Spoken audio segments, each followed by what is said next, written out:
What's going on, everybody? It's a little ITG no huddle here. Just Wes Uhler, no teammates, as I am going to do an instant reaction to WVU's 41-28 win over Central Florida. This is the second season we've done this podcast, second year we've done ITG. We are into the 100s now in our regular episodes. We've always talked about doing something like this, an instant reaction element throughout the season to our podcast, but it's really hard, obviously, because quite often I'm at the games or I'm traveling with the Steelers with my my regular job responsibilities. Owen has things going on. He coaches high school football. Jed obviously works with the team, so he's got post-game responsibilities. He's got to go get on a plane when they're on the road like they were today down there in Central Florida. So we've always talked about doing this. I finally had an opportunity to do one. Let's get into it here. The return of an ITG no huddle. This, the instant reaction to WVU and UCF.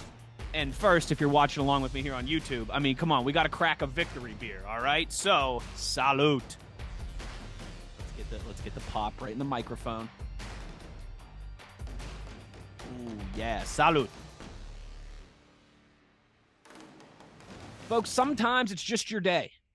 Felt like that a little bit for the Mountaineers. Maybe not in the first half at times where it was really tight, but now that we have the full picture, it was just our day today down there at the bounce house on the road, wasn't it?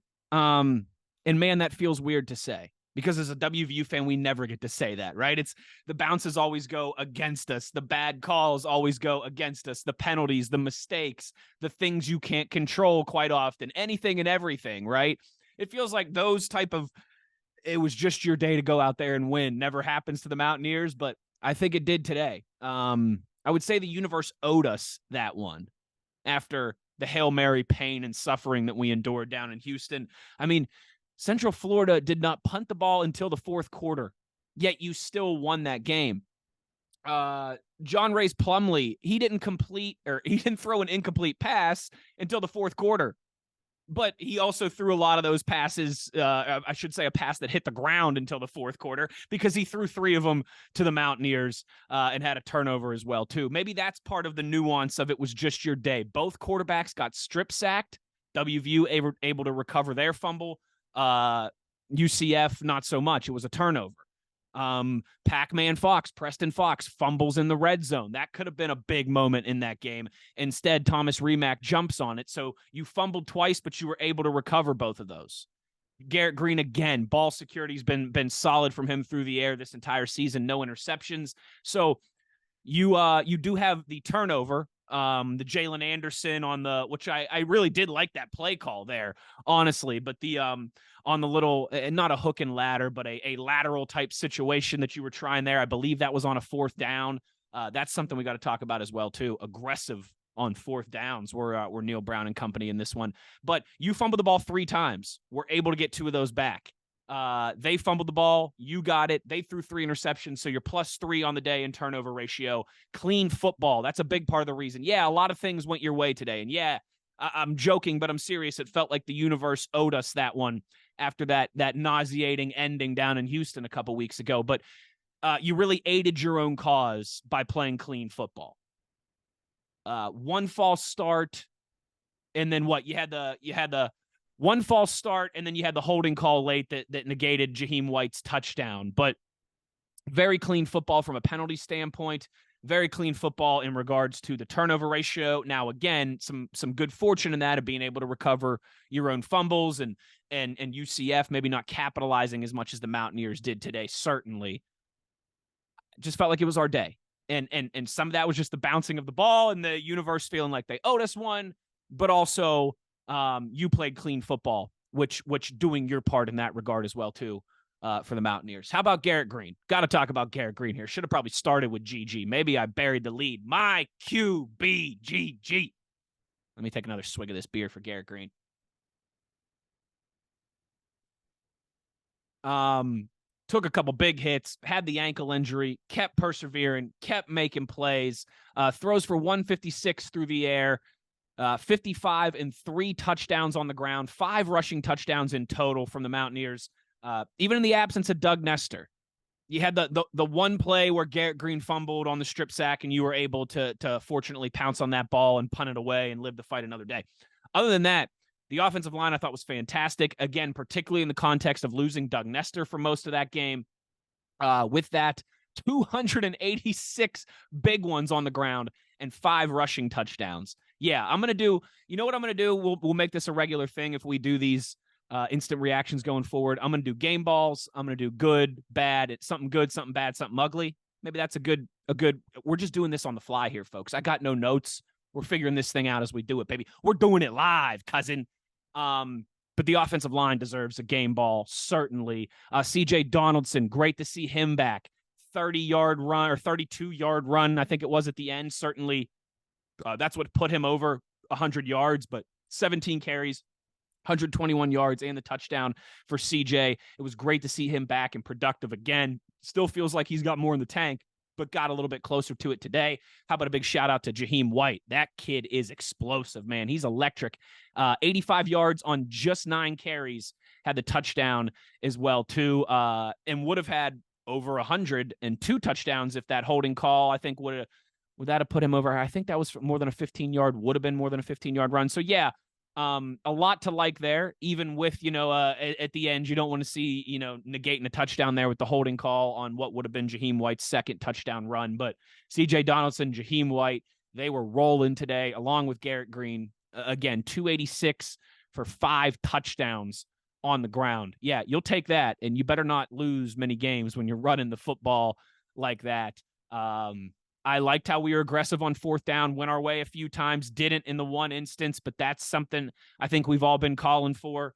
I know I have on this podcast, right, since the return of the backyard brawl in 2022 and that punting it in pit territory on 4th and short situation. I like how we flipped that script this season. It's worked out for us more often than not. And how about the confidence just in general of the offense now?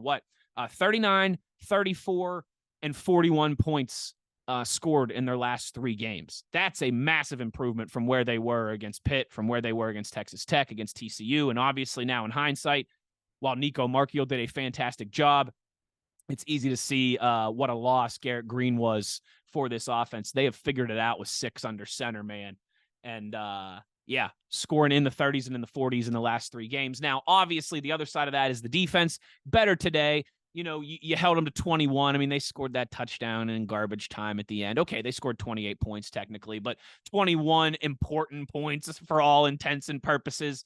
Now, you hemorrhaged a ton of yards, and you were very fortunate because you got those turnovers. The defense is still turnover reliant, but they returned to that big play nature that we saw in the start of that 4-game win streak, right? Particularly against Pitt, Texas Tech, and TCU. I mean, against TCU, they gave up 300 yards in the first half and then gave up 1 yard in the third quarter. So they've hemorrhaged yards at points before this season. But what it really comes down to for them is those moments, holding teams to field goals in the red zone, forcing those turnovers. And for just the second time this season, for just the second time since the Baylor game last year in their last 13 or 14 games, the Mountaineers win a turnover ratio. The other time this season being Pitt. You won that game by double digits. You win this game by double digits. Seems like there's something there. So better. Now that we have the full snapshot, it was maddening in the first half, and you still didn't force a punt till the fourth quarter. That's not going to be good enough most of the time. But better from the defense. Still a little turnover reliant, but you got them today. You'll take that because that was a UCF offense that has some talented dudes. You really got Plumlee rattled, and that was a huge part of winning this game, too. I mean, he was firing on all cylinders. They were firing on all cylinders early, but you were able to force those turnovers, those big plays, those key moments, and that clearly got to the quarterback and the offense and their game plan as a whole. So the defense deserves credit for all of that, albeit still with some room for growth, I think. Okay, let's talk game balls here, huh? Let's stay with the defense. Beanie Bishop gets one for sure. Let's see here. Let me make sure I get the stat line right. 4 solo tackles and 2 interceptions for Beanie. Also, with those 2 interceptions, 51 total return yards. So about 25 and a half yards. Look at me with the quick math on each of those returns. That's big. I mean, that's 2.5 first downs that you're stealing for the offense as well, too. He didn't just intercept those balls. He took each one back, I think, 30-some yards and then 20-some yards. And that's big in the aggregate as well, too, to get those 51 free yards for your offense while you're getting the takeaways. So Beanie gets a game ball today. Garrett Green certainly gets a game ball today. And I mean, man, we could give a lot. We could give one to the running back room for CJ and Jaheim. We could give one to the offensive line. How about we just give one to the run game as a whole? How about that? Garrett Green gets his own, because with what he did with the injuries and just battling through that again and leading this team, willing this offense consistently down the field. Garrett Green gets his own game ball, and then the big hog mollies up front and the running backs can share a game ball. How about that? Like I said, Beanie Bishop as well, too. Okay, so I said I was going to do good, bad, and ugly. Let me take another swig of this Labatt.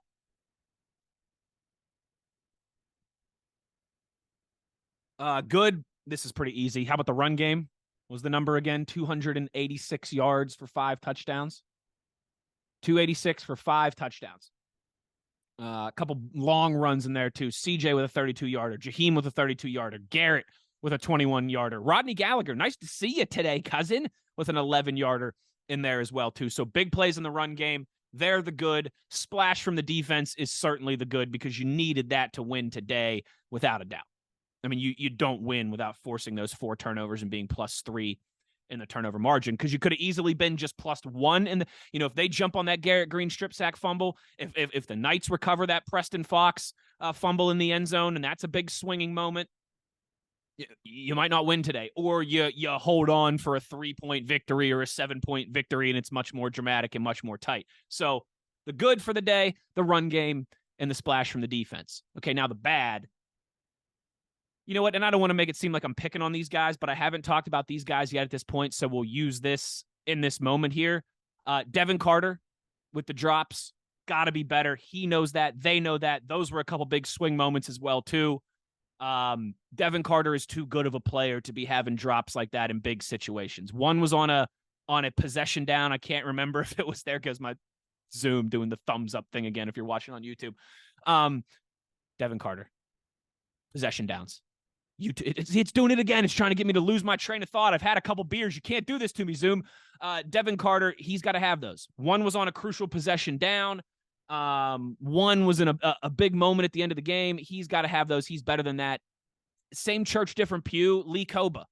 Now, big shout out to Lee Koba. He made that strip sack that forced the turnover, the fumble for UCF, and that was a huge moment. And when you're not playing your best, it still says something about you if you can have that moment, but Lee Koba didn't play his best today. Not just him, but the entire defense, man, they struggled particularly in the first half with a lot of their gap integrity in the run game. Once again, it looked like Okie State too often, with guys just getting through the first level with swinging pool noodles at them, and they're taking off into the second level of the defense too often. So 2 good players, Devin Carter and Lee Koba. I know those guys can ball. I know those guys are playmakers. I know those guys are much better than they showed today. And like I said, I don't want to make it seem like I'm picking on them. I just hadn't talked about those 2 yet. And that's, I think, something that we needed to note here. Ugly, maybe I'll just go with what we just talked about. Some of the tackling stuff, particularly in the first half. The gap integrity stuff on defense, particularly in the first half. Not forcing a punt until the fourth quarter. Those things, in a lot of days, they can hurt you. And we've seen that over certainly against Oklahoma State. Those things hurt you. You poor tackling, poor gap integrity against Oklahoma State. You had the untimely turnovers, though, against the Cowboys. The Knights had them this time. You forced them this time, and that was the difference. So a lot to like there. As always, some to build on as well, too. I think this has been fun. Has this been good? Should I quit while I'm ahead? Should this be it for the first ITG West instant reaction? The Mountaineers winners 41-28 over Central Florida. Oh, I've got a message for Central Florida. But first, let me drink this beer. Central Florida, let's talk real quick as I close this thing down. Let's talk. You guys were running your mouth coming into the conference this summer, talking about we're the 2017 national champions. You don't know what we've done, how good we've been. Look at all the coaches that we've had lately in the Scott Frost and the Josh Hooples.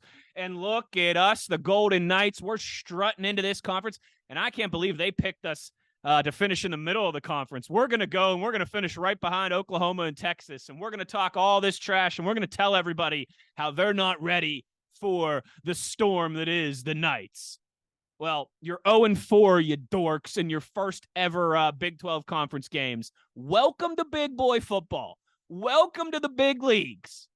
Spent all that offseason, Central Florida, telling everybody how big and how bad and how you were going to, okay, this year, yeah, we'll go toe-to-toe with Oklahoma and Texas, but this will be our transition here, and then once they're gone, we're going to run this thing. Yeah, well, guess what? The calendar's turning to November, and you still don't have a conference win. Welcome to the big show, you phony paper champs. Woo! Now I'm going to quit while I'm ahead, baby. Thanks to our sponsors. I just did this off the cuff. No notes, no script, no nothing. But thanks to Bet Online, where the game starts. Thanks to Toothman Ford, the cars cost less in Grafton. And thanks to Fortis for roof performance and financial certainty guaranteed.